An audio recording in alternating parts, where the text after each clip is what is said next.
여러분 안녕하십니까? 9월 18일 수요일 KBS 7시 뉴스입니다. 연휴 마지막 날인 오늘 전국 고속도로에 많은 귀경 차량들이 몰렸습니다. 현재는 정체 구간이 빠르게 줄어들고 있다고 하는데요. 서울 요금소에 나가 있는 취재 기자 연결하죠. 김태훈 기자, 지금 고속도로 상황 전해주시죠. 네, 연휴 마지막 날 늦은 오후에 접어들면서 전국 고속도로 정체는 대부분 해소돼 가고 있습니다. 일부 구간을 제외하고는 소통이 원활한데 폐쇄유로 화면 보면서 현재 교통 상황 살펴보겠습니다. 먼저 경부고속도로 안성분기점 인근입니다. 오전 내내 통행이 어려웠던 모습과 달리 1시간 전가량부터 정체가 풀리며 차량들이 제속도를 내고 있습니다. 상습 정체구역으로 꼽히는 서울 양양선 미사 부근도 교통 흐름이 좋아졌습니다. 현재는 서울 양양선과 영동선은 전 구간 소통이 원활합니다. 중부고속도로는 오창 부근에서 차량들이 서행하기도 하지만 전체적으로 통행하는 데 큰 어려움은 없습니다. 전국 고속도로 대부분 지역에서 정체구역이 빠르게 사라지면서 주요 도시 간 이동 시간도 평상시 수준을 회복해가고 있습니다. 오후 7시 기준 서울까지 부산에서는 4시간 50분, 광주에서는 3시간 50분, 대전에서는 2시간 20분이 걸릴 것으로 예상됩니다. 반대로 지금 서울 요금소를 출발하면 부산까지는 4시간 30분, 광주까지는 3시간 20분, 대전까지는 1시간 30분이 소요됩니다.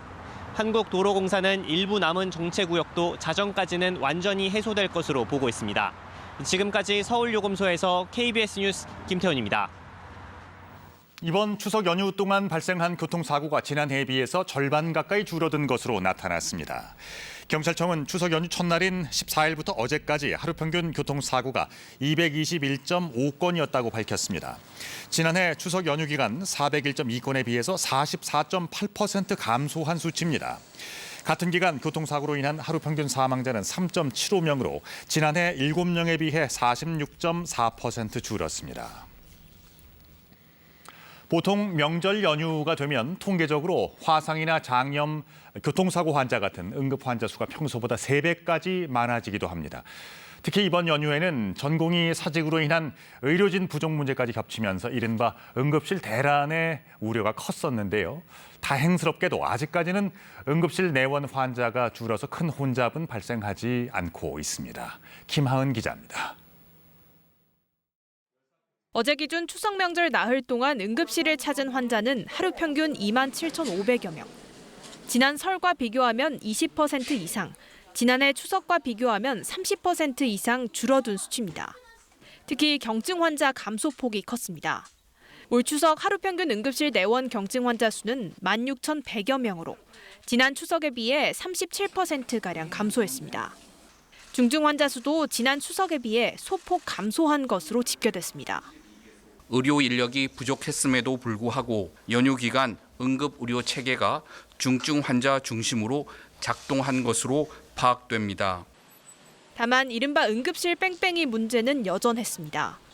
지난 14일 충북 청주에선 양수가 터진 25주차 임산부가 병원 75곳을 돌다 6시간 만에 수술을 받았고 지난 15일 광주에선 손가락이 절단된 환자가 시내병원 4곳에서 거부당해 전주까지 가 수술을 받았습니다. 정부는 이와 관련해 전공의 사태와 무관하게 이전부터 되풀이돼 왔던 필수 의료 부족 문제라고 해명했습니다. 그러면서 이런 필수, 지역의료 해결을 위해서라도 의료개혁이 하루빨리 추진돼야 한다고 강조하며 의료계의 여야의정 협의체에 참여해 줄 것을 재차 촉구했습니다. 한편 정부는 근무 중인 의사들의 명단을 악의적으로 공개한 것과 관련해 43건을 수사 의뢰했다고 덧붙였습니다. KBS 뉴스 김하은입니다. 레바논 전역에서 무장단체 헤즈볼라가 주로 사용하던 무선 호출기가 동시다발적으로 폭발해 최소 9명이 숨지고 수천 명이 다쳤습니다. 이스라엘이 무선 호출기에 폭발물과 원격 기폭 장치까지 심었다는 외신 보도가 나오고 있습니다. 신지원 기자입니다. 레바논의 한 슈퍼마켓. 장을 보던 남성의 가방에서 갑자기 폭발이 일어납니다.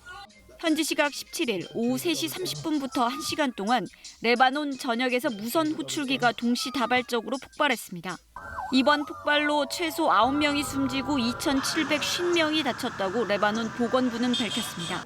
부상자 가운데 200명은 위독한 상태로 전해졌습니다. الأعداد اللي وصلت على الطوارئ كانت أعداد كتير كبيرة وكان واضح انه هي بمختلف المناطق.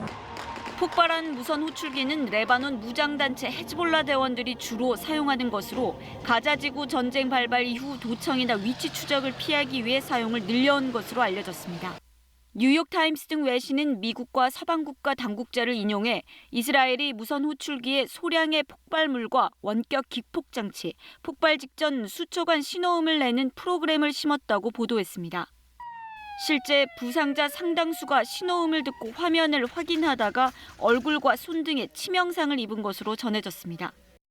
헤즈볼라도 이스라엘을 배후로 지목하며 보복을 경고했습니다. أكد حزب الله أن هذا العدو الغادر والمجرم سينال بالتأكيد قصاصه العادل على هذا العدوان الآثم من حيث يحتسب ومن حيث لا يحتسب. 이스라엘과 헤즈볼라 간 충돌이 전면전으로 번질 수 있다는 우려가 커지자 미국과 유엔 등 국제사회는 확전을 경계하며 양측의 자제를 촉구했습니다. KBS 뉴스 신지원입니다. 북한이 연휴 마지막 날인 오늘 단거리 탄도미사일을 발사했습니다. 엿새 만에 또다시 탄도미사일을 쏜 건데요. 최근 들어 고농축 우라늄 제조 시설을 공개하는 등 북한의 도발 빈도가 잦아지고 있습니다. 그 이유를 유호윤 기자가 분석했습니다. 오늘 오전 6시 50분쯤 북한이 평안남도 개천 일대에서 동북 방향으로 발사한 단거리 미사일 수발이 우리군 감시장비에 포착됐습니다. 합동참모본부는 북한이 발사한 미사일은 약 400km를 비행했으며 정확한 미사일 재원을 정밀 분석 중이라고 밝혔습니다. 대통령실도 안보 상황 점검 회의를 열고 대응 방안을 논의했습니다. 북한의 탄도미사일 발사는 지난 12일 이후 엿새 만입니다. 당시 북한은 초대형 방사포의 동시다발 타격 능력을 과시했는데 이번엔 지난 7월 발사했던 신형 전술 탄도미사일을 다시 시험했을 가능성이 제기됩니다. 한동안 수해 복구에 집중했던 북한은 이번 달 들어 탄도미사일을 다시 발사하고 대남 쓰레기 풍선도 연이어 날려보내며 도발 수위를 높이고 있습니다. 지난 13일에는 관영 매체를 통해 핵탄두를 만드는 데 쓰이는 고농축 우라늄 제조 시설을 처음으로 공개하기도 했습니다. 이러한 도발은 미국 대선을 앞두고 존재감을 과시하기 위한 것이라는 분석이 나옵니다. 북한의 핵미사일 고도화 그리고 실전화 수준을 상당 부분 과시하는 데 이제 초점을 맞추고 있다라고 볼 수 있고 정치적 그 타이밍을 잘 고려해서 쏘고 있다. 북한은 오늘 노동신문을 통해 미국의 핵 위협이 노골화되고 있다고 비난하며 누구도 건드릴 수 없게 최강의 힘을 보유해야 한다고 주장했습니다. 따라서 미국 대선 전까진 북한이 추가 도발을 통해 긴장 수위를 높여갈 가능성이 제기됩니다. KBS 뉴스 유호윤입니다. 최근에 러시아가 우호 국가들과의 밀착을 강화하고 있습니다. 지난주 북한을 방문해서 김정은 위원장을 만났던 쇼이구 러시아 국가안보회의 서기가 이번엔 이란을 깜짝 방문했는데요. 러시아와 서방의 대치가 첨예해지는 국면이어서 어떤 논의가 오갔는지 주목됩니다. 베를린 조빈나 특파원입니다. 세르게이 쇼이구 러시아 국가안보회의 서기가 현지 시각 17일 이란을 방문했습니다. 지난주 러시아에서 만났던 아마디안 이란 최고 국가안보회의 사무총장을 다시 만났습니다. 또 페제시키안 대통령을 만나 푸틴 러시아 대통령의 메시지를 전달했다고 러시아 매체가 전했습니다. И передал ему послание от Владимира Путина.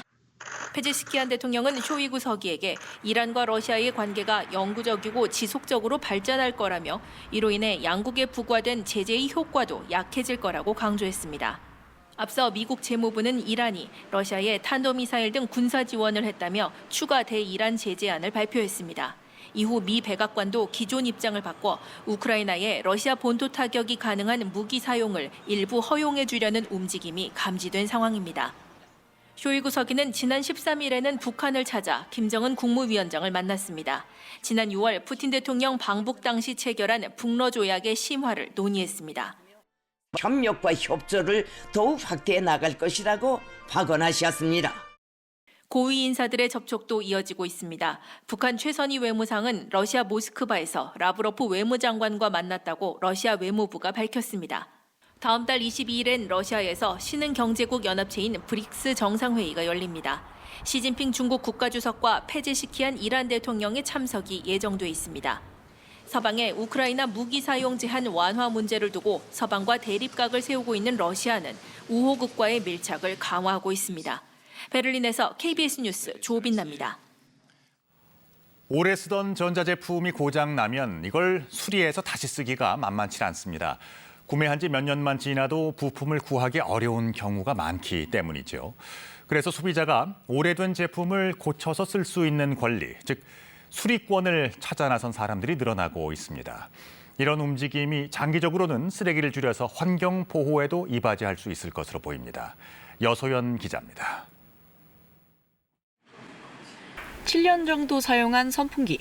보기엔 멀쩡한데 머리 부분이 말썽입니다. 약간 헐거워졌어요. 왜 그런지 모르겠어요. 수리 전문가가 손을 대니 금방 제 모습을 찾습니다. 나사를 조일 생각을 안 했었거든요. 고장났다고 그냥 다른 제품을 교체하고 싶진 않은 거예요. 부품이 없다며 공식 서비스 센터에서도 수리를 못한 8년 된 노트북.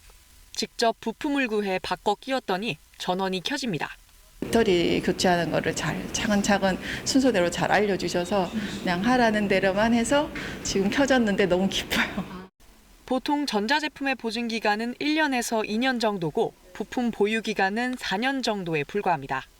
오래 쓴 전자제품은 수리가 쉽지 않은데 이렇게 소비자들이 쉽게 고쳐 쓸 수 있도록 돕는 것이 수리할 권리, 즉 수리권입니다. 소비자에게 자가수리 정보를 제공하거나 부품 보관 기간을 늘리는 것 등으로 유럽 등 여러 나라에서 법적으로 보장하고 있습니다. 쉽게 고쳐 쓴다면 전자폐기물을 줄일 수 있어 수리권을 찾아 나선 모임들이 속속 생겨나고 있습니다. 쓰레기를 없애고 또 기후위기 시대에 지구의 기후를 올리지 않는 방법이라고 생각을 해서 우리나라도 내년부터 수리에 필요한 예비 부품을 법정 기한 이상 보관하는 등의 제도가 시행되지만 아직은 권고사항입니다. 프랑스에서는 전자제품에 한해서 수리가 얼마나 쉬운지를 계산돼서 잘 보이도록 등급 점수를 표시를 해야 하거든요. 그게 강제 조항이에요.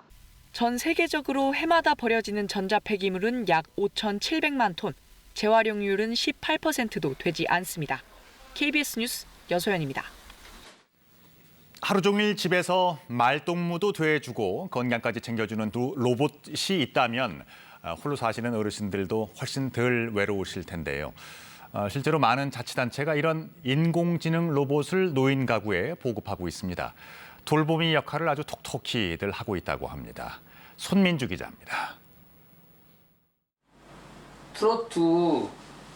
네, 틀어드릴게요. 한 번만 달고 가는 세상. 트로트 한 자락을 구성지게 뽑아내고 숨을 들이마시고 둘 하면 손을 내리며 숨을 쉬어요. 체조를 돕는 운동 코치로 변신하기도 합니다. 70대 양판철 씨에게 이 로봇은 일상생활을 돕는 도우미이자 둘도 없는 말동무입니다. 나는 고독사가 내 제일 문제예요. 그래서 그거이 제일 걱정되고 그건 안심되죠. 돌봄 로봇은 거동이 불편한 노인들의 기상 시간과 식사 그리고 약 먹을 시간도 꼬박꼬박 챙겨줍니다.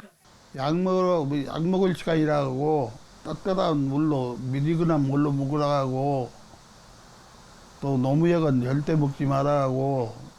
전라남도는 이 같은 인공지능 돌봄 로봇을 노인 1,100여 명에게 보급했습니다.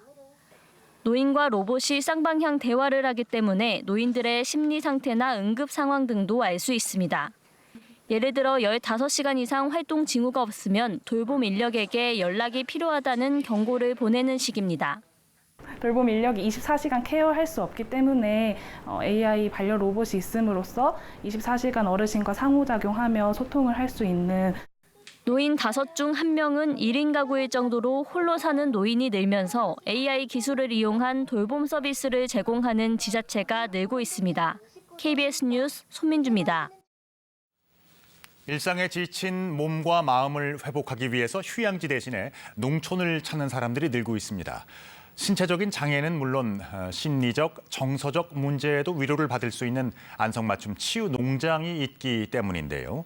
그 현장을 이수진 기자가 다녀왔습니다. 시원한 빗줄기를 맞으며 숲길을 걷는 사람들. 새소리, 들꽃 향기를 느끼며 일상의 긴장을 풀어냅니다. 와, 좋아. 그네를 타며 어린 시절로 돌아가기도 합니다. 비 오는 이 느낌, 이 소리, 이게 평소 때 들을 수 없는 자연의 소리도 듣고 하니까 다른 것 같아요. 숲치유 프로그램을 운영하는 이 농장은 참가자들이 마음의 소리에 집중하도록 안내합니다. 이게 톡톡해봐요. 이 치유 농장에선 흙이불을 토닥토닥 덮어주며 배추 모종 심기가 한창입니다. 산채를 쓰면서 고기를 삶을 수 있고 그래서 행복해요. 힘들고 지친 사람들을 넉넉한 농촌에서 품어 위로와 회복의 시간을 제공하자는 것이 치유 농업입니다. 점점 입소문이 나면서 전국의 치유 농장을 찾은 사람이 2020년 14,000명에서 지난해 13만 5천 명으로 급증했습니다. 처음에 흙 만지시는 거 싫어하시는 분도 계셨어요. 근데 지금은 먼저 만지시고 손 씻는 훈련도 되시고 그래서 너무 좋아하세요. 자연이 건네주는 녹색 처방전. 치유 농업이 농촌의 새 활로를 열고 있습니다. KBS 뉴스 이수진입니다. 미국 연방준비제도가 현지 시각으로 어제부터 이틀간 이어지는 연방공개시장위원회 회의를 통해서 2020년 3월 이후 첫 금리 인하를 발표할 것으로 예상된다고 블룸버그 통신 등이 보도했습니다. 이번 회의에서 연준이 현재 연 5.25에서 5.5%인 금리 수준을 내릴 것이란 전망은 기정사실로 받아들여지고 있는 가운데 시장의 이목은 인하 폭에 쏠리고 있습니다. 회의 결과는 우리 시각으로 내일 새벽쯤에 발표됩니다.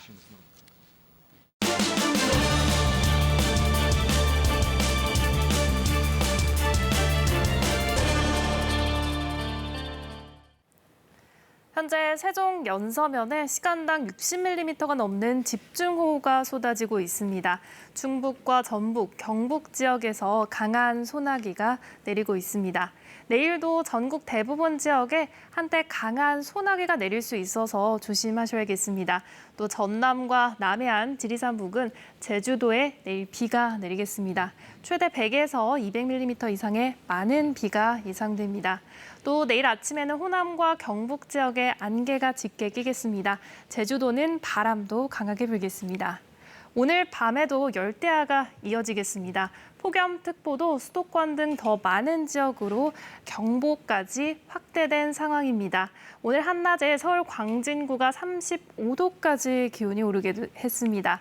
오늘 밤에도 열대야가 이어지면서 내일 아침 서울이 26도가 예상되고 한낮에는 서울이 33도, 대구 35도 예상됩니다. 바다의 물결은 최고 6m까지 매우 거세게 일겠습니다. 금요일과 토요일에는 전국에 비가 예상됩니다. 날씨였습니다. KBS 7시 뉴스를 마칩니다. 명절 연휴 잘 마무리하시기 바랍니다. 고맙습니다.